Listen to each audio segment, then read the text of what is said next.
मंजिल उन्हीं को मिलती है जिनके सपनों में जान होती है, पंखों से कुछ नहीं होता, हौसलों से उड़ान होती है। चलो दोस्तों, स्वागत है एक बार फिर से एक और नए वीडियो में। आज हम क्लास 10th के मैथ में यूपी बोर्ड के लिए 2023 एग्जाम के लिए बहुत ही बेहतरीन सेशन लेकर आए हुए हैं। तो आज हम सॉल्व करेंगे 2020 में आए हुए क्वेश्चन। तो 2020 में आया हुआ क्वेश्चन था, 70 नंबर का आपका पेपर हुआ था। इसमें जो क्वेश्चन आए थे उनके बारे में हम आज अध्ययन करने वाले हैं। तो आइए देखते हैं पहला क्वेश्चन कह रहा है बिंदु -3, 4 की यक्ष अक्ष से दूरी। बहुविकल्पी क्वेश्चन था। कह रहा है -3, 4 की यक्ष अक्ष से दूरी। तो सबसे पहले यक्ष अक्ष वाई अक्ष हम जान लेते हैं। ए यक्ष अक्ष हो गया और ये हो गया वाई अक्ष। इसमें कह रहा ये क्या ए अक्ष है और ये वाई है। तो इसमें क्या होता है एक्स वाई प्लस, इसमें क्या होगा एक्स माइनस, तो माइनस प्लस, इसमें माइनस माइनस, इसमें क्या होता है एक्स प्लस होता है तो प्लस माइनस। तो देखिए एक्स माइनस है तो क्या आएगा, इसमें आएगा। तो कह रहा है एक्स बराबर कितना है, एक्स बराबर -3 और वाई बराबर कितना है, वाई बराबर 4। तो यहाँ पर ये आकर मिलेंगे, मतलब यहाँ -3 यदि यहाँ मानते हैं तो क्या होंगे -3, 4। यहाँ पर आएगा तो कह रहा है एक्स अक्ष से दूरी। एक्स अक्ष क्या है, एक्स अक्ष यही है ना। इस एक्स अक्ष से दूरी कितना है, एक्स अक्ष से दूरी कितना है, ये वाई पर चला ना। एक्स अक्ष से दूरी क्या होती है, वाई बराबर एक्स अक्ष से दूरी तो 4 मात्रक। तो आपका राइट आंसर हो जाएगा 4 मात्रक। तो उम्मीद है इस क्वेश्चन में आपको कोई डाउट नहीं होगा। तो आइए बढ़ते हैं दूसरे क्वेश्चन की तरफ। कह रहा समांतर श्रेणी दिया है -5 और -5/2, 0, 5/2 का 11वां पद पूछ रहा है। तो समांतर श्रेणी में 11वां पद निकालने के लिए सबसे पहले क्या हो, ये देखिए पहला पद क्या दिया, ए दिया है प्रथम पद, ए बराबर दिया है -5, ए बराबर -5 दिया है और डी निकालना है। क्या निकालेंगे, सार्वांतर। तो डी बराबर निकालेंगे तो a2 - a1, a2 - a1। ये क्या a2 है, a1 है, a1 a2 a3 a4। तो a2 में से क्या करेंगे, a1 घटा देंगे तो -5/2, -5 है ये है ना, -5 माइनस माइनस प्लस और 5 दूनी 10, 10 में से 5 गया, बच जाएगा कितना बचेगा +5/2। तो आपका +5/2 क्या आ गया, डी का मान आ गया। तो सूत्र होता है n पद के लिए Tn बराबर a plus n-1 into D. तो ए का मान कितना है, ए का मान -5 है तो -5 इस सूत्र में रख दीजिए। n बराबर क्या है, n बराबर क्या पूछ रहा है, n बराबर 11वां पद पूछ रहा है। तो n बराबर 11 मतलब T11 बराबर -15 प्लस 11 -1 और डी का मान 5/2 तो -15 एक सेकंड, ए का मान 5 है ना, एक सेकंड इसको देख लीजिए। ए का मान कितना है, ए का मान आपका -5 है, ए का मान -5 प्लस हाई हो गया 11 में से 10, 5/2, 2 से 2 5 10, 5वां में 25 तो -5 प्लस 25 बराबर आपका आ गया आंसर 20। तो 20 आपका ऑप्शन नंबर सी सही हो जाएगा। तो उम्मीद है इस क्वेश्चन में आपको कोई डाउट नहीं होगा। बढ़ते हैं अगले क्वेश्चन की तरफ। ये भी 1 नंबर में आया था। कह रहा है एक सिक्के को उछालने पर ऊपर शीर्ष आने की प्रायिकता बताइए। इतना सिंपल सा क्वेश्चन पूछा था। एक सिक्के को उछालेंगे क्या आएगा, हेड या तो टेल। मतलब टोटल प्रायिकता क्या है, हेड या टेल, दोनों में से क्या आएगा, एक आएगा। तो कह रहा है एक सिक्के को ऊपर उछालना है, सिक्का एक ही उछालना है तो क्या, या तो हेड आएगा या तो टेल आएगा। या मतलब क्या, कुल प्रायिकता कितनी है, 2, और उसमें से आने की संभावना क्या है, दोनों में से या चाहे तो हेड आएगा या तो टेल। तो 1/2 आपका राइट आंसर। तो ऑप्शन नंबर तीसरा आपका सही हो जाएगा। मतलब क्या होता है, एक सिक्का को उछालेंगे क्या होगा, या तो हेड आएगा या तो टेल। तो दोनों में से एक की आने की प्रायिकता। और टोटल कितना, टोटल कुल कितना रहेगा, कुल को नीचे रखेंगे जितना रहेगा टोटल नीचे, और दोनों में से एक ही आएगा एक बार में, 2 तो आएगा नहीं, क्या करेंगे एक ऊपर रख देंगे, एक आएगा, दोनों में से एक ही आएगा क्या, 1/2। तो मतलब क्या होती है, प्रायिकता 50% होती है। तो बढ़ते हैं तीसरे क्वेश्चन के लिए, भी 1 नंबर में आया था। करो sin square 60 minus sin square 30। इतना सा सिंपल सा क्वेश्चन, आप इसका डायरेक्ट मान भी रख सकते हैं। sin 60 अंश का मान कितना होता है, sin 60 अंश का मान रखेंगे तो √3/2 का स्क्वायर माइनस sin 30 का मान होता है 1/2। ये तो मान आपको याद ही होगा। ऐसे क्वेश्चन आप सिंपल से सोचिए पहले, कितना आसान आसान क्वेश्चन पूछता है बोर्ड एग्जाम में, फिर भी आप लोग टेंशन लेते हैं। टेंशन नहीं लेने का जब तक हम हैं। तो 3 का स्क्वायर करेंगे तो 3 बचेगा,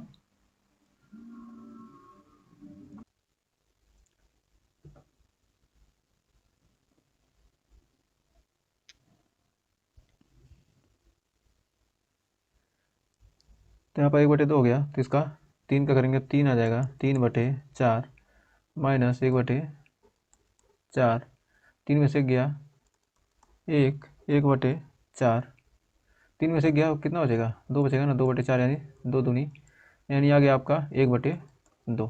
तो 1/2 ऑप्शन नंबर दूसरा सही हो जाएगा। तो उम्मीद है इस क्वेश्चन में भी आपको कोई डाउट नहीं होगा। तो आइए बढ़ते हैं अगले क्वेश्चन की तरफ। तो देखिए अगला क्वेश्चन कह रहा है, चित्र में AH के और त्रिभुज ABC, त्रिभुज AH के मतलब ये त्रिभुज और ये त्रिभुज और ABC समरूप है, मतलब दोनों त्रिभुज क्या कर रहा है समरूप हैं। तो ए के बराबर 10 सेंटीमीटर, ए क्या इतना 10 सेंटीमीटर दिया है, यहाँ से यहाँ तक क्या दिया है 10 सेंटीमीटर। फिर BC बराबर 3.5 सेंटीमीटर, BC 3.5 सेंटीमीटर। और एच के बराबर दिया है 7 सेंटीमीटर। तो AC का मान पूछ रहा है, AC मतलब इसका मान पूछ रहा है। ये दोनों क्या त्रिभुज का समरूप हैं, तो त्रिभुज AH के समरूप है त्रिभुज ABC के। जब दो त्रिभुज समरूप होते हैं तो हम जानते हैं उनके संगत भुजाओं का अनुपात क्या होता है, बराबर होता है।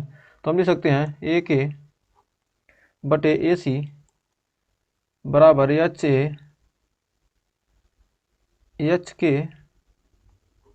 HK/BC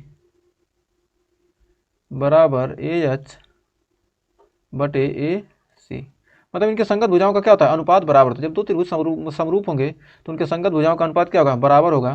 क्योंकि AK बराबर दिया है 10/AC, इसमें हम मान रखते हैं इतना इसमें, और HK का मान दिया 7 और BC का मान दिया 3.5। अब इससे 35 दूना क्या आ जाएगा 70 यानी 2, और AC 2×5 = 10। तो AC बराबर आ जाएगा आपका 5 सेंटीमीटर। तो ऑप्शन नंबर 5 सेंटीमीटर ये दूसरा आपका सही हो जाएगा। हमें उम्मीद है इस क्वेश्चन में कोई डाउट नहीं होगा। बढ़ते हैं अगले क्वेश्चन की तरफ। तो अगला क्वेश्चन कर रहा है, यदि द्विघात समीकरण 3x² - 6x + k बराबर 0 के मूल समान है तो k का मान ज्ञात कीजिए। मतलब द्विघात समीकरण का इसके मूल क्या है समान है, तो मूल समान होंगे तो क्या होगा जो d का मान विविध कर क्या होगा d का मान क्या होगा 0 होगा।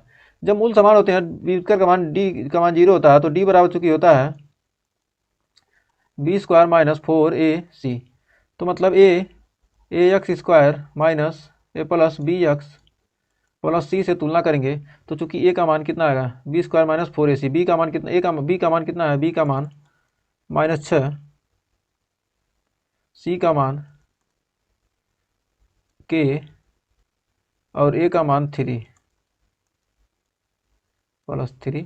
तो b का मान रखेंगे, d का मान चूंकि क्या है d का मान 0 है, तो 0 बराबर b का मान कितना है -6 का स्क्वायर करेंगे 6 × 6 = 36। इसको लिख लेते हैं एक लाइन, -6 का स्क्वायर -4, a का मान कितना है a का मान 3 है, c का मान k है। तो 6 × 6 = 36 -4 × 12 k, और इसको ले जाएंगे तो इधर आएगा तो 36 बराबर 12 k 12 तिहाई, तो k बराबर आ गया आपका 3। तो k बराबर आपका 3 आंसर आ जाएगा, k बराबर 3 समीकरण क्या ऑप्शन नंबर ए सही हो जाएगा। तो उम्मीद है इस क्वेश्चन में आपको कोई डाउट नहीं होगा। बढ़ते हैं अगले क्वेश्चन की तरफ। देखिए अगला क्वेश्चन क्या कर रहा है, कह रहा है अगला क्वेश्चन 1656 और 4025 का मौसा यूक्लिड विभाजन प्रमेयिका द्वारा ज्ञात कीजिए। तो इसका मौसा ज्ञात करने के लिए होता है सूत्र क्या होता है, चूंकि इसका सूत्र होता है a बराबर BQ + R, जहां R का मान होता है 0 > R > B। R का मान क्या होगा B से कम होगा, R का मान क्या होगा B से कम होगा।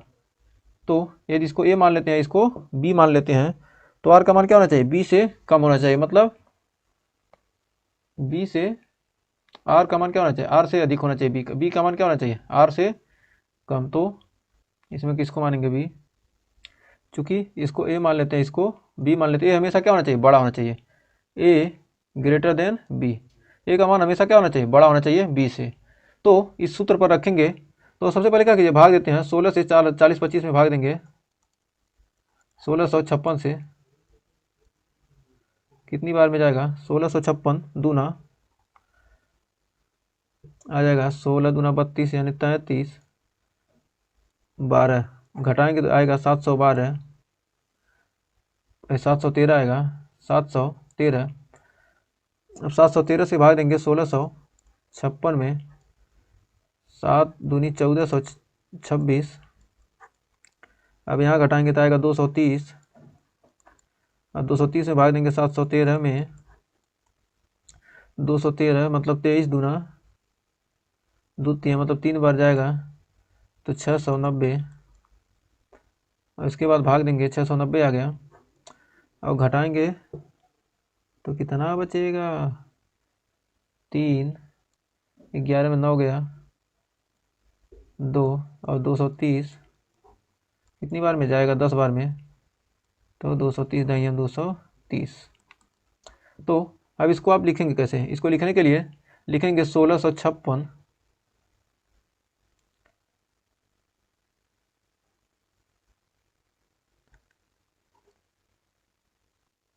लिखेंगे, बड़ी क्या है, बड़ी संख्या क्या है, लिखेंगे 4025 बराबर 1656 गुणे 2 प्लस 713, 713 बचा, और 1656 यहाँ रखेंगे, 1656 बराबर 713 गुणे 2 प्लस 230, 713 पर 230 बचा, फिर 230, अब यहाँ पर आएगा कितना, 713 बराबर 230 गुणे 3 प्लस 23, तो 230 बराबर 230 बराबर 23 गुणे 10 प्लस 0। तो आपका यहाँ पर मौसा क्या आ गया, 23। तो आपका HCF आ जाएगा, HCF बराबर 23। यही आपका राइट आंसर हो जाएगा। तो उम्मीद है इस क्वेश्चन में आपको कोई डाउट नहीं होगा, और ये क्वेश्चन क्या होगा, अच्छे से क्लियर हो गया होगा। HCF आप आसानी से ऐसे ये क्या करेंगे, इस सूत्र का यूज करके आप क्या करेंगे, यही हमारा क्या है सूत्र है, क्योंकि ए बराबर कितना, ए है बी क्यू प्लस आर, क्या है बी है क्यू है आर। यहाँ पर बी हमेशा क्या होगा, बदलता जाएगा, क्योंकि जब तक क्या होगा जीरो ना आ जाए, आर का मान क्या होना चाहिए, जब तक जीरो ना आ जाए तब तक क्या करेंगे, हम करते जाएंगे। और ये क्या होगा, लास्ट में जो क्वेश्चन आएगा ये क्या, ए नहीं क्या होगा, ए वाला आपका लास्ट में जो आएगा, लास्ट में जिससे कटेगा ए वाला, ए क्या होता है आपका HCF होता है। तो इस क्वेश्चन में कोई दिक्कत नहीं होगा। आइए बढ़ते हैं अगले क्वेश्चन की तरफ। तो अगला क्वेश्चन कह रहा है बारंबारता बंडक बहुलक ज्ञात कीजिए। तो वर्ग अंतराल दिया, बारंबारता दिया, तो इसका हम क्या करना है, बहुलक का सूत्र क्या होता है, बहुलक का सूत्र होता है,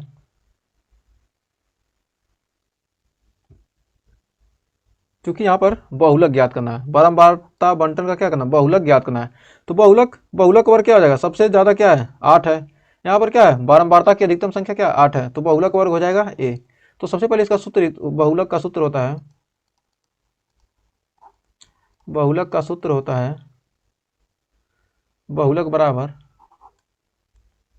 बराबर L plus F1 minus F0 बटे 2 F1 minus F0 minus F2 into total into H। ये क्या होता है, इसका सूत्र होता है। तो यहाँ पर बहुलक वर्ग आ जाएगा, बहुलक वर्ग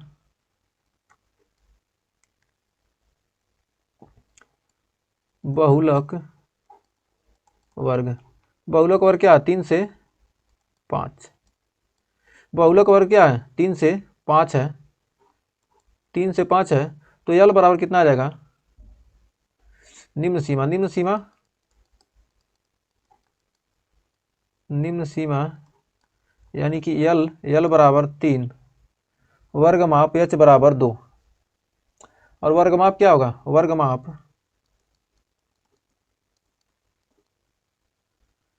h बराबर 2। वर्ग माप कैसे निकालते हैं,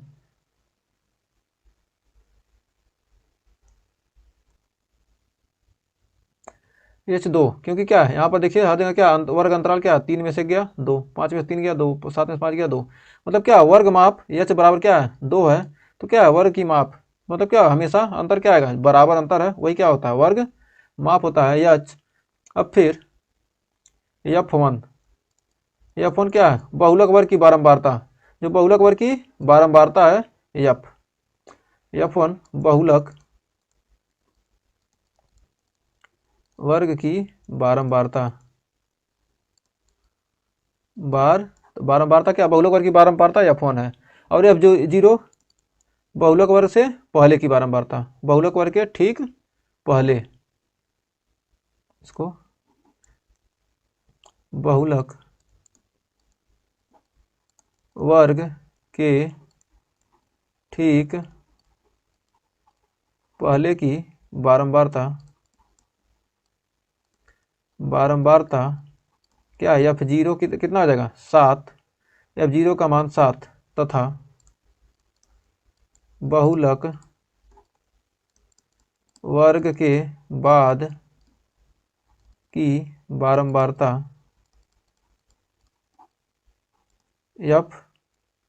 f2 बराबर कितना आ जाएगा 2, f2 बराबर 2। अब क्या कीजिए, अब सूत्र में रख देंगे, तो बहुलक बराबर 3, यल का मान क्या है 3 plus 8 f1 minus f0, 8 minus 7 बटे 2 f1, 2 गुड़े 8 माइनस 7 माइनस 2 गुड़े h का मान 2 बराबर 8 दूनी 16, 16 में 9 गया 7, और यही बचा 8 में 7 गया 1 और 2 से गुड़ा हुआ तो 2/7, 3 प्लस 2/7, 7 त्रिक 21, 7 त्रिक 21 2 23, 23/7 यानी 3.286, यही आपका आंसर आ जाएगा। बहुलक क्या आएगा, बहुलक कितना आएगा 3.286 आपका क्या आ जाएगा, बहुलक आ जाएगा। हमें उम्मीद है इस क्वेश्चन में आपको कोई डाउट नहीं होगा, इसमें बहुलक निकालना आप सीख गए होंगे। ताकि बढ़ते हैं अगले क्वेश्चन की तरफ। तो देखिए अगला क्वेश्चन कर रहा है tan 30 cosec 60, tan 30 cosec 60 और tan 60 और sec 30 का मान आपको यहाँ पर क्या करना है, निकालना है। तो tan 30 का मान कितना होता है, आप सीधे रख दीजिए tan 30 का मान 1/√3, और cosec 60 sin 60 का मान कितना होता है, कर्ली में 3/2, तो cosec 60 का मान 2/कर्ली में 3, कर्ली में 3/2 क्या होता है sin 60 का मान, तो cosec 60 का मान 2/कर्ली में 3 प्लस tan 60 का मान होता है √3 और sec 30 का मान होता है 2/√3। यहाँ तक आपको कोई डाउट नहीं होगा, हमें उम्मीद है। जहाँ तक कितना होगा, tan 30 का मान 1/कर्ली में 3 और tan 60 का मान कर्ली में 3 होता है, और cosec 60 sin 60 का मान कर्ली में 3/2, तो cosec उसका उल्टा 2/कर्ली में 3, 2/कर्ली में 3 आ गया। यहाँ तक आपको कोई डाउट नहीं होगा। तो tan 60 का मान कर्ली में 3 और sec 30 का मान cos 30 का मान कर्ली में 3/2, तो sec 30 का यहाँ से 3 से 3 कट गया, यहाँ 2 बटे आ गया 3, गुणा आ गया 2/3 प्लस 2, अब गुणा करेंगे 2 दूनी 4 और 4 2 6, ये 3 दूनी 6, 3 दूनी 6, 6 2 8, 8/3, 8/3 आपका आंसर आ जाएगा। हमें उम्मीद है इस क्वेश्चन में आपको कोई डाउट नहीं होगा। तो बढ़ते हैं अगले क्वेश्चन की तरफ। कह रहा त्रिभुज ABC और त्रिभुज PQR समरूप त्रिभुज हैं। तो AB बराबर 1.4 सेंटीमीटर और उसकी संगत भुजा PQ 1.6 सेंटीमीटर, त्रिभुजों के क्षेत्रफलों का अनुपात ज्ञात कीजिए। तो मतलब दो त्रिभुज दिया है, एक त्रिभुज ये देख लेते हैं, फिर दूसरा त्रिभुज दिया है त्रिभुज ABC और दूसरा दिया PQR। जब दो त्रिभुज दिए हैं तो कह रहा है इनके संगत भुजा क्या AB का अनुपात दिया, AB का दिया है 1.4, ए बी दिया है 1.4 सेंटीमीटर और पी क्यू दिया है 1.6 सेंटीमीटर। तो त्रिभुज ए बी सी समरूप है त्रिभुज पी क्यू आर के। तो इसकी संगत भुजा हो जाएगी ए बी बटे पी क्यू बराबर ए सी बटे पी आर बराबर बी सी बटे क्यू आर। तो चूंकि ए बी का मान कितना दिया है, ए बी का मान दिया है ए बी बटे पी क्यू बराबर दिया है कितना 1.4 बटे 1.6 यानी 14 यानी 7 बटे 8, 7 दूनी 7 14 2 8 16 7 बटे 8। तो ए बी बटे पी क्यू, चूँकि हम जानते हैं कि समरूप त्रिभुज के क्षेत्रफल का अनुपात क्या होता है, त्रिभुज यदि ये क्या है ए बी भुजा ए बी बटे पी क्यू, मतलब उनकी भुजा के अनुपात का वर्ग क्या होता है, त्रिभुज के क्षेत्रफल के बराबर होता है ए बी सी, एरिया त्रिभुज ए बी सी बटे एरिया त्रिभुज पी क्यू आर के बराबर होगा। क्योंकि क्या ए बी बटे पी क्यू दिया 7 बटे 8 बराबर एरिया ऑफ त्रिभुज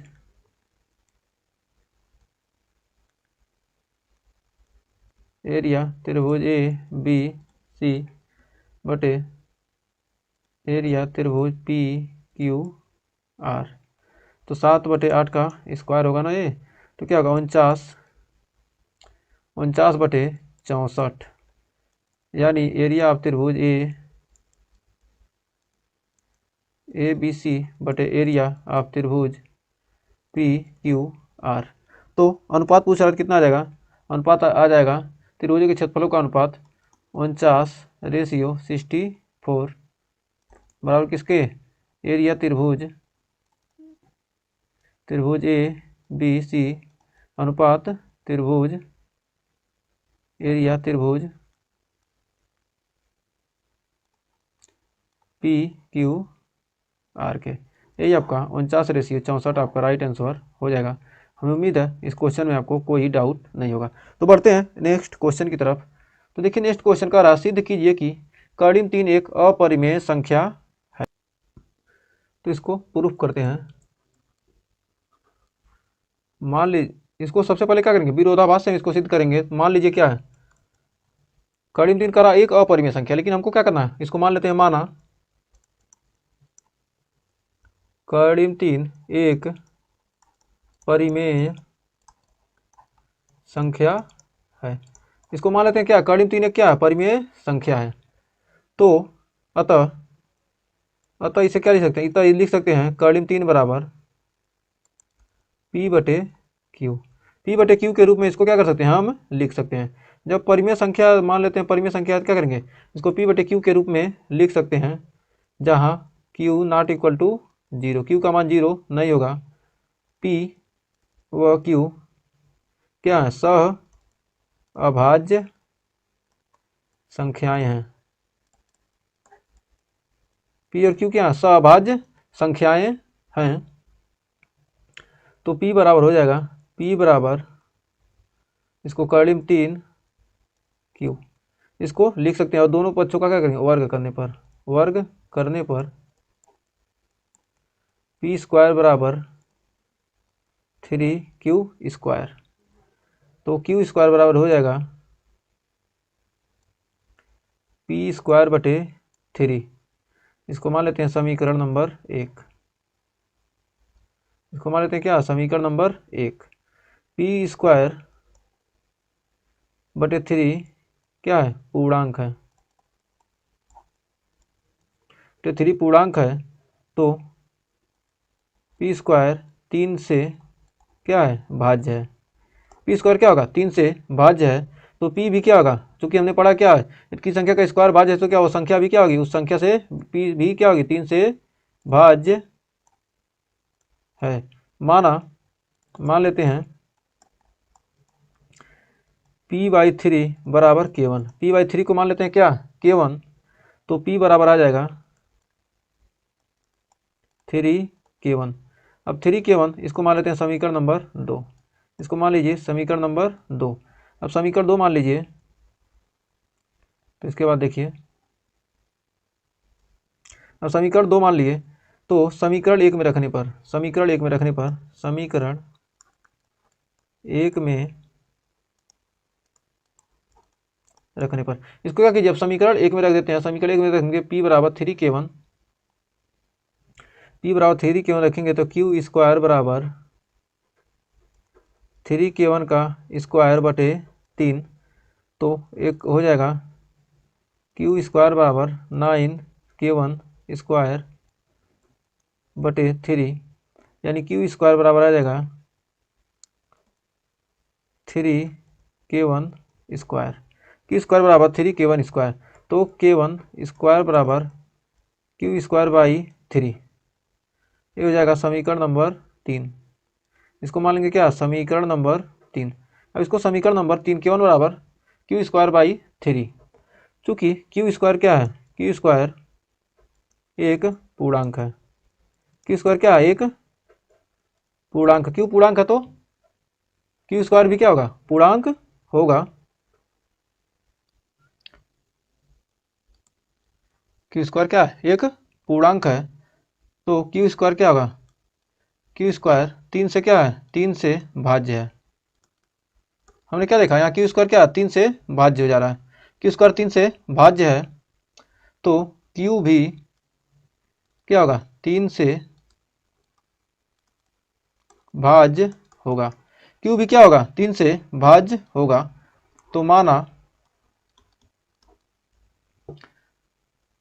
माना q बराबर 3k2, q बराबर 3k2 करना है, q बाई 3, जब q क्या 3 से भाज्य क्या ले सकते हैं, q बाई 3 बराबर k2 मान लेते हैं, तो q बराबर क्या आ जाएगा 3k2, q बराबर 3k2, इसको मान लेते हैं समीकरण नंबर 4, इसको समीकरण नंबर 4 मान लीजिए। समीकरण 2 व 4 से हम देख रहे हैं, 4 से क्या है, स्पष्ट है, 4 से स्पष्ट है कि 3 p व q दोनों, p व q का उभयनिष्ठ गुणनखंड है, गुणनखंड है। p और q क्या है, उभयनिष्ठ क्या है, गुणनखंड है। p एवं q, p व q गुणनखंड है, और चूंकि हमने क्या है, चूंकि हमने माना है क्या है, p व q क्या है, सह अभाज्य संख्या है, तो क्या होगा, गुणनखंड है, और p और q क्या है, सह अभाज्य संख्या नहीं है। 3 क्या है, p और q का उभयनिष्ठ गुणनखंड है, तो क्या कर सकते हैं, p व q क्या सह अभाज्य संख्या नहीं है।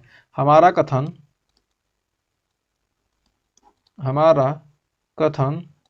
क्या है, गलत है या असत्य है, हमारा कथन असत्य है या गलत है, क्योंकि क्या है, क्योंकि कड़ी में 3 एक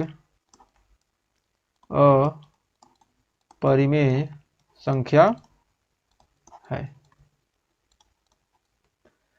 ये क्या हो गया, आपका प्रूफ हो गया। यदि आपको क्या करना है, कड़ी में 3, कड़ी में 5, कड़ी में 7, कड़ी में 11, कड़ी में 13, कोई भी संख्या हो, इसी तरह से क्या कर सकते हैं, आप प्रूफ कर सकते हैं। एकदम सेम रूल से क्या करेंगे आप, सेम क्या करना है, सिर्फ क्या करना है, कड़ी 3 की जगह पे क्या, कड़ी में 5, कड़ी में 7, कड़ी में 11, कड़ी में 13, कड़ी में 2, ये सब क्या है रखते जाना है। आपका क्या होगा, सेम, आपका ऑटोमेटिक आंसर एकदम सेम टू सेम एकदम ऐसे ही लगेगा। इतना आप याद कर लेते हैं तो आपका 2 नंबर फिक्स है, एकदम 100% गारंटी है, एक क्वेश्चन इससे आना ही आना है। तो उम्मीद है इस क्वेश्चन में आपको कोई डाउट नहीं होगा। तो बढ़ते हैं नेक्स्ट क्वेश्चन की तरफ। तो देखिए नेक्स्ट क्वेश्चन क्या कर रहा है,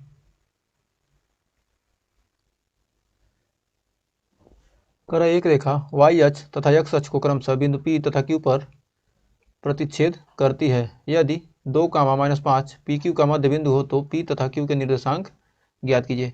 क्रमशः क्या कर रही है, बिंदु P तथा Q पर प्रतिच्छेद करती है। x अक्ष को क्या कर रही है, क्रमशः बिंदु P तथा Q पर क्या कर रही है, प्रतिच्छेद करती है। तो मतलब एक रेखाखंड है, इसको चित्र थोड़ा बनाकर समझ लेते हैं। क्या है, एक्स वाई क्या कर रही है, बिंदु P तथा Q पर क्या कर रही है, प्रतिच्छेद कर रही है। वाई अक्ष को, वाई तथा एक्स अक्ष को क्रमशः P तथा Q पर प्रतिच्छेद कर रही है। यदि इसके मध्य बिंदु मतलब मध्य बिंदु क्या है, मान लेते हैं मध्य बिंदु का निर्देशांक क्या, 2, -5। यदि क्या है एक्स अक्ष है और है क्या है, वाई अक्ष है। तो एक्स अक्ष पर क्या कर रहा है, 0 चल रहा है, और वाई अक्ष पर मान लेते हैं y1, और एक्स अक्ष पर क्या चला, x1, और वाई अक्ष पर 0। तो x1 0 मान लेते हैं, और इसको y1 0, यानी उसको x1 मानते हैं, तो इसको x1 y1 हो जाएगा, ये x1 y1, और ये हो जाएगा x2 y2। क्या होगा, x2 बराबर x2 y2 बराबर, तो x2 y2 मान लेते हैं इसको, और इसको मान लेते हैं x1 y1, और ये हो जाएगा x, y। तो मध्य बिंदु का निर्देशांक होता है, मध्य बिंदु का मान ले क्या है, रेखाखंड क्या है, किसी रेखाखंड को क्या करें, यम संबंधी अनुपात, मतलब कोई रेखाखंड है उसके निर्देशांक कितना है, 0, y1, और 0 x2, 0। तो क्या कर रहा है, यम संबंध n के अनुपात में बांटा, मतलब कि मध्य बिंदु का निर्देशांक दिया तो यम बराबर 1 और n बराबर भी 1 है। तो इसके लिए सूत्र होता है x बराबर, इसका निर्देशांक क्या है, x, y, यानी दिया इसका निर्देशांक कितना दिया है, 2, -5, 2, -5। तो x बराबर होता है, x बराबर कितना होता है, m1 x2 plus m2 x1 बटे m1 प्लस m2, और y बराबर होता है m1 y2 plus m2 y1 बटे m1 प्लस m2। क्योंकि x का मान दिया कितना, 2,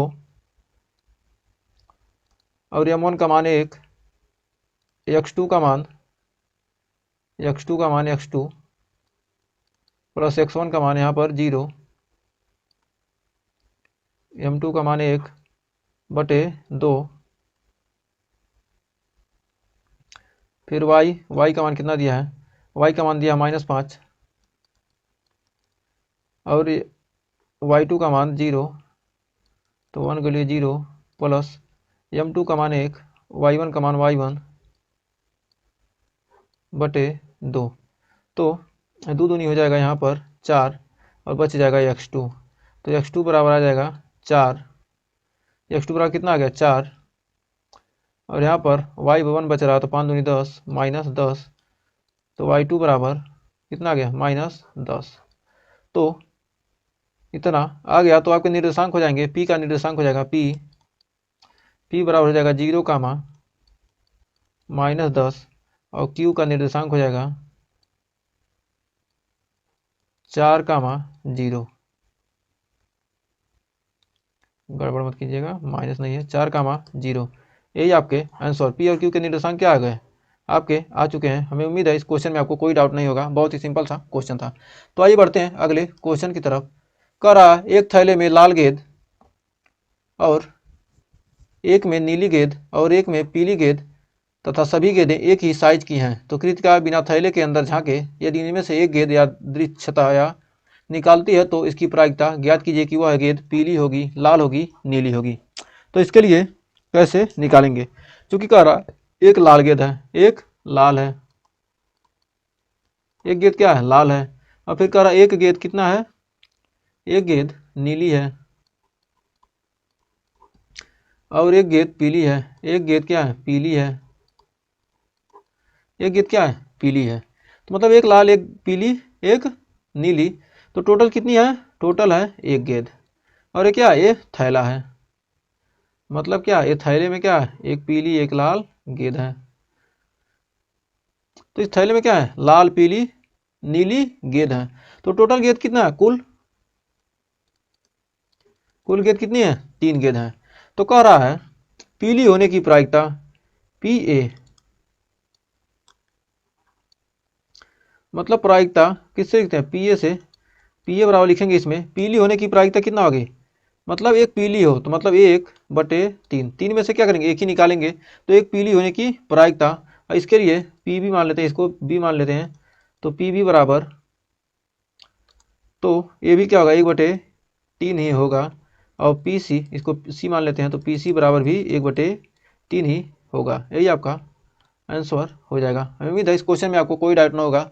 आप बहुत ही कम मेहनत करके क्या कर सकते हैं, आराम से 2 नंबर आप इसमें कवर कर सकते हैं। एकदम सिंपल सा है, मतलब कुल कुल प्रायिकता, और एक एक ही गेंद है तो क्या होगा, एक ही निकलेगा, तो एक होने की प्रायिकता मतलब 1/3, 1/3 आपका राइट आंसर ऐसे ही आ जाएगा। तो आइए बढ़ते हैं अगले क्वेश्चन की तरफ। तो अगला क्वेश्चन का रहा, त्रिभुज एबीसी में सिद्ध कीजिए कि सेक बी प्लस सी बराबर, सेक बी प्लस सी बटे 2 बराबर कॉसेक a/2। चूंकि त्रिभुज एबीसी दिया है, तो त्रिभुज दिया है एबीसी, त्रिभुज एबीसी में, एबीसी में त्रिभुज के प्रत्येक कोण का मान, त्रिभुज के तीनों, क्योंकि त्रिभुज के तीनों कोणों का योग कितना होता है, 180 डिग्री। योग 180 डिग्री, तो कोण ए प्लस कोण बी प्लस कोण सी बराबर कितना होगा, 180। तो कोण बी प्लस कोण सी बराबर 180 माइनस कोण ए, ये क्या करें, दोनों तरफ भाग देना है, तो कोण बी प्लस सी बटे 2 बराबर 90 माइनस ए बटे 2। तो क्या करेंगे, इसमें रख देंगे, तो सेक LHS लेते हैं, तो सेक बी प्लस सी बटे 2 बराबर लिख सकते हैं सेक 90 माइनस a/2, यहाँ से लिख सकते हैं। तो इसको लिख सकते हैं सेक 90 माइनस 2, सेक 90 माइनस थीटा बराबर होता है कॉसेक थीटा। और 90 माइनस थीटा क्या होगा, पहले चतुर्थांश में 90 में से माइनस हो रहा है, क्या पहले चतुर्थांश में है, क्योंकि क्या ये चतुर्थांश है, तो इसमें क्या होते हैं आल पॉजिटिव, और इसमें क्या होता है साइन पॉजिटिव, इसमें टेन पॉजिटिव, और इसमें कॉस पॉजिटिव। तो इसमें है पहले चतुर्थांश में सभी पॉजिटिव होंगे, तो सेक 90 माइनस थीटा होता है कॉसेक थीटा, सी हो या सी कॉसेक a/2, कॉसेक थीटा, तो मतलब थीटा की जगह क्या a/2 है, तो कॉसेक a/2। और ये क्या आ गया RHS, ये क्या हो गया आपका प्रूव्ड हो गया। एकदम सिंपल सा क्वेश्चन था, आप चुटकियों में 2 नंबर ले सकते हैं। तो बढ़ते हैं नेक्स्ट क्वेश्चन की तरफ।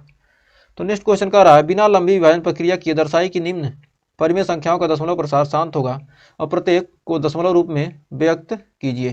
प्रत्येक को क्या कर रहा है, दशमलव के रूप में क्या कीजिए, व्यक्त कीजिए। प्रत्येक को क्या करना, दशमलव रूप में बदलना है।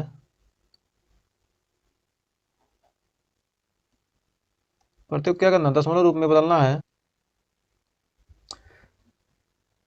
बिना विभाजन प्रक्रिया किए। लंबी विभाजन प्रक्रिया किए क्या करना, दशमलव रूप में बदलना है। तो प्रत्येक को दशमलव रूप में व्यक्त कीजिए। तो 31/2 का पावर 2 और 5 का पावर 3 है, तो इसको कैसे दशमलव में बदलेंगे। चूंकि हम जानते हैं कोई संख्या क्या दी गई है, P/Q के रूप में दी गई है, तो एल क्या हो, P/2 का पावर m, या P/5 का पावर m, या P/2 का पावर m इंटू 5 का पावर n के रूप का रहेगा, तभी क्या होगी, उसका क्या होगा, शांत दशमलव प्रसार होगा। तो चूंकि यहाँ पर क्या करना हमको, शांत दशमलव प्रसार, तो ऐसे क्या कर सकते हैं, यह क्या शांत है, चूंकि दी गई संख्या P/2 का पावर m गुणे 5 का पावर n के रूप की है, अतः प्रसार शांत होगा। अतः प्रसार क्या होगा, शांत होगा। जब प्रसार क्या होगा, शांत होगा, तो इसको कैसे कहेंगे, तो इसको लिख सकते हैं हम, इसको लिख सकते हैं 31, पहला 31 बटे लिख सकते हैं 2 का पावर 2 गुणे 5 का पावर कितना है, 3 है। तो इसको क्या कर सकते हैं, इसमें ऊपर नीचे 2 से गुणा कर देते हैं, 2 से गुणा करेंगे क्या हो जाएगा, 31 दूना 62 और 2 का पावर 3 हो जाएगा, तो यानी 2 दूनी 4 55 25 क्या होगा, 5 दूनी 10 यानी 1000 आ जाएगा, नीचे का आ जाएगा 1000 और आ जाएगा 0.6062 आपका आंसर इतना आ जाएगा। और दूसरे में लिख सकते हैं 33/50 दिया है, तो इसको लिख सकते हैं 33 2 गुणे, इसको लिख सकते हैं क्या, 2 का पावर 2 दूनी 4 2 गुणे 10 यानी 33/2 का पावर 2 गुणे 5 और इसमें क्या करेंगे ऊपर नीचे 5 से गुणा कर देते हैं, तो आ जाएगा आपका 33 पाँचे 30 पाँचे 150 5 5 दाइयाँ 50 एक सेकेंड यहाँ पर 5 दाइयाँ 50 होगा ना, 5 25 यानी हो जाएगा 25 दूनी 50 यानी 5 का स्क्वायर, यहाँ पर रहेगा 1 5 का 25 दूनी 50 और 5 का स्क्वायर, और क्या करेंगे ऊपर नीचे हम क्या करेंगे किससे गुणा करेंगे, 2 से गुणा कर देते हैं, तो आपका हो जाएगा 2 बार आ जाएगा, तो 33 दूना 66 बटे 2 गुणे 5 का स्क्वायर यानी 66 बटे 5 दूनी 10 10 देंगे हम 100 हो गया, तो इसको लिख सकते हैं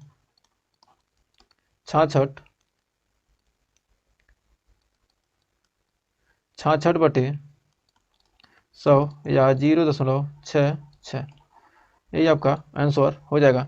उम्मीद है इन दोनों क्वेश्चन में आपको कोई डाउट नहीं होगा। तो बढ़ते हैं अगले क्वेश्चन की तरफ, इसको आप कर देते हैं दोनों पार्ट, बहुत सिंपल सा क्वेश्चन था, तो 2 नंबर आपको आसानी से झोली में आ जाएगा। तो आइए बढ़ते हैं अगले क्वेश्चन का रहा, उस त्रिभुज का क्षेत्रफल ज्ञात कीजिए जिसके शीर्षों के निर्देशांक 0, 0, 2, 0 और 0, 3 है। तो हम क्या जानते हैं, त्रिभुज के क्षेत्रफल मान लेते हैं क्या, ये भुजा ए है, ये क्या है बी और ये सी है, तो इसको मान लेते हैं x1 y1, इसको मान लेते हैं x2, इसको मान लेते हैं y2, इसको मान लेते हैं x3, इसको मान लेते हैं y3।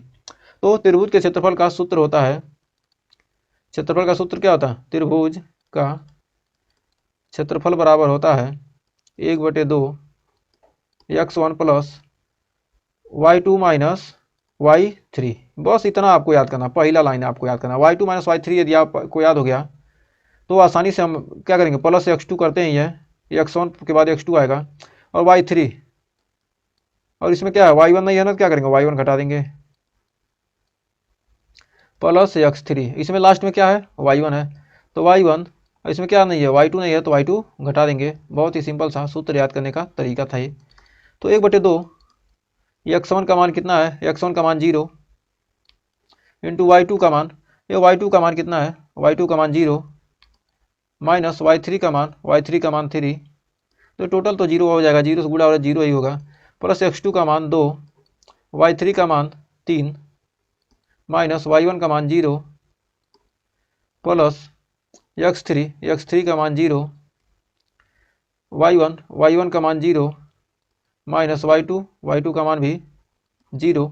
तो क्या हो गया, ये खत्म हो गया, ये भी खत्म हो गया, आपका बचा 3 दूनी 6, तो 1/2 गुणे 6 यानी आपका आ गया 3 वर्ग इकाई, आपका राइट आंसर। हमें उम्मीद है इस क्वेश्चन में आपको कोई डाउट नहीं होगा, चुटकियों में आप ऐसे क्वेश्चन को सॉल्व कर सकते हैं। आइए बढ़ते हैं अगले क्वेश्चन की तरफ। तो अगला क्वेश्चन देखिए क्या रहा, पी के किन मानों के लिए निम्न समीकरण के युग्म का एक अद्वितीय हल होगा। मतलब पी के किस मान के लिए, चूंकि समीकरण दिया है, इसको क्या दिया है a1 x plus b1 y plus c1 बराबर 0, और ये दूसरा समीकरण है a2 x plus b2 y plus c2 बराबर 0।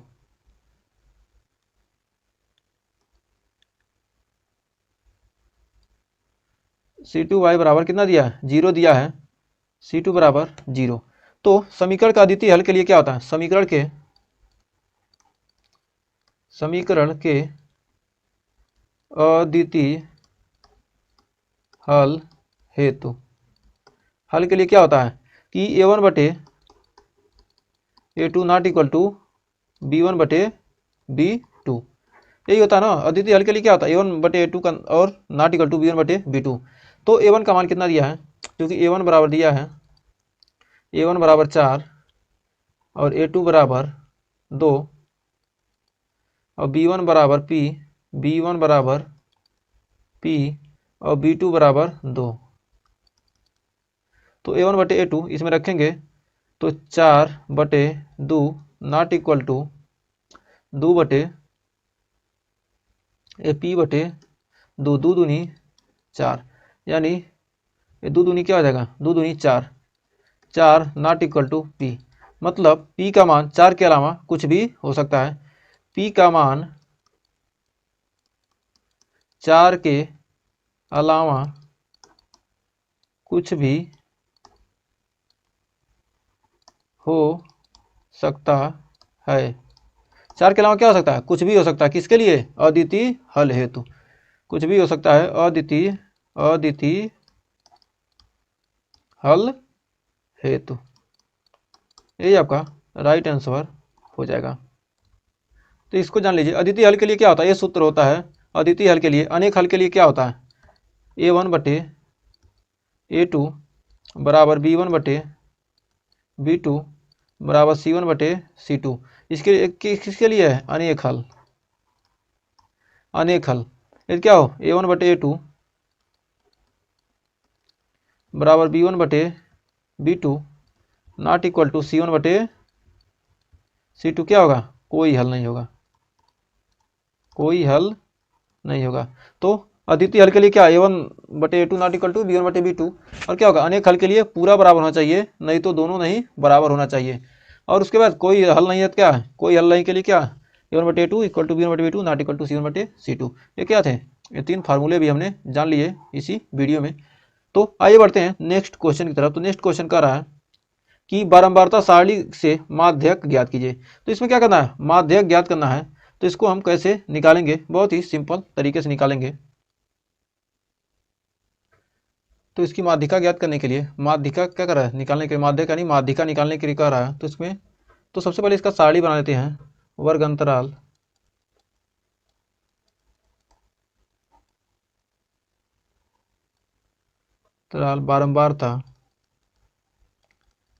बारंबारता फिर संचयी बारंबारता।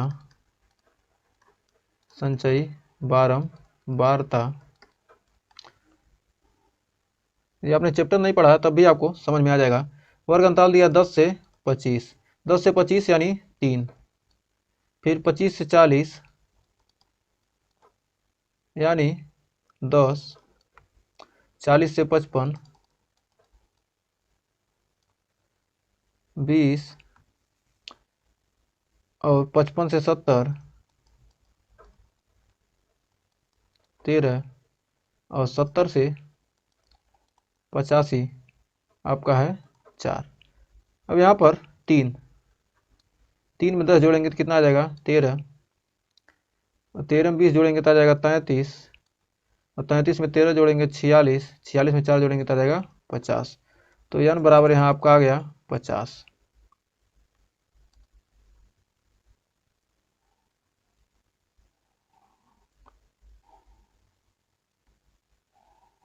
अब यहाँ तक आपको कोई दिक्कत नहीं होगा समझने में कौन किसका वैल्यू है। तो क्या करेंगे, अब यहाँ से आसानी से आप मान, अब n का मान निकल गया, n बराबर 50 मिल गया। तो n/2 निकालेंगे तो n/2 आ जाएगा आपका 50/2 यानी कि 25। n/2 आ गया 25। तो इसका सूत्र होता है माध्यक का सूत्र होता है L plus n/2 minus CF बटे F इंटू H। इतना सूत्र होता है। क्योंकि n/2 का मान हमने क्या है, n/2 का मान हमने निकाल लिया। और हमको किसका निकाला, माध्यक वर्ग क्या हो जाएगा, माध्यक वर्ग, माध्यक यानी माध्यिका वर्ग। माध्यिका वर्ग क्या होगा, देखिए 25 किस में आ रहा है, 13 से 33 यानी किस में आ रहा है, 40 से 55। माध्यक वर्ग हो जाएगा 40 से 55। 40 से 55 क्या हो जाएगा आपका माध्यक वर्ग हो जाएगा। 40 से 55 आपका क्या होगा माध्यक वर्ग होगा। तो यहाँ से यल का मान कैसे निकालेंगे, क्योंकि यल का मान क्या है, यल क्या निम्न सीमा, यल क्या होती है निम्न सीमा माध्यक की, माध्यक वर्ग की निम्न सीमा क्या है, निम्न सीमा को ही क्या कहते हैं यल कहते हैं। तो यल का मान आ गया आपका 40। तो माध्यक वर्ग की निम्न सीमा क्या हो गई 40 हो गई। माध्यक वर्ग कैसे 45 आया, क्योंकि क्या है ये जो 33 आ रहा है किस में आ रहा है 33 3 13 33, मतलब क्या 13 के बाद 25 क्या आएगा इसी में आएगा ना, 33 में ही आएगा ना 13, तो क्या आएगा 40 से 55। तो यल का मान मिल गया, यल का मान मिल गया, n/2 मिल गया। अब सी एफ का मान, सी एफ का मान कैसे निकालेंगे, सी एफ का मान हम माध्यक वर्ग से क्या कहते हैं ठीक पहले की संचयी बारंबारता, माध्यक वर्ग से, माध्यक वर्ग उसके पहले कितना 13, तो सी एफ का मान आपका यहाँ से आ जाएगा 13, सी एफ का मान कितना आ जाएगा आपका 13 आ जाएगा। और बारंबारता मतलब एफ का मान, एफ क्या है बारंबारता है, एफ बारंबारता, एफ बारंबारता यही वाला, एफ को क्या लेंगे एफ ले लेंगे तो कितना एफ का मान आ गया आपका 20। अब एफ का मान आपका 20 आ गया। अब हमको एच का मान निकालना, एच क्या करना है 55 में से 40 घटाएंगे कितना आएगा, ये वर्ग अंतराल कितना होगा 15, 15 का वर्ग अंतराल है 15 10 25, 15 25 15 40, 40 15 55 55 15 70 70 15 85। तो अब यहाँ सब कुछ आ गया, तो अब क्या कीजिए अब माध्यक आराम से माध्यिका निकाल सकते हैं। माध्यक बराबर हो जाएगा यल, यल का मान कितना है 40 प्लस n/2 का मान 25 माइनस सी एफ का मान 13 बटे एफ का मान 20 गुणे एच का मान 15। तो 40 प्लस 25 में से 13 गया बच गया 12, 12 बटे 20 गुणे 15, 3 5 15, 4 5 20, 4 3 12, तो कितना आ गया 3 3 का 9, 40 प्लस 9, तो आपका राइट आंसर आ गया 49। तो माध्यिका आपकी कितना आ जाएगी, क्या है माध्यिका क्या हो जाएगी 49 हो जाएगी। हमें उम्मीद है इस क्वेश्चन में आपको कोई डाउट नहीं होगा। तो हमने आज के वीडियो में 4 क्वेश्चन कर लिया है, 5वें क्वेश्चन से हम नेक्स्ट वीडियो में करेंगे। तो अगर यहाँ तक आपको क्वेश्चन समझ में आया तो वीडियो को लाइक शेयर कीजिएगा और चैनल पर पहली विजिट किए चैनल को सब्सक्राइब जरूर कीजिएगा, क्योंकि ये बोर्ड एग्जाम के लिए बहुत ही बेहतरीन सेशन आपके लिए होने वाला है। तो आज के लिए बस इतना ही, मिलते हैं नेक्स्ट वीडियो में, तब तक के लिए टेक केयर।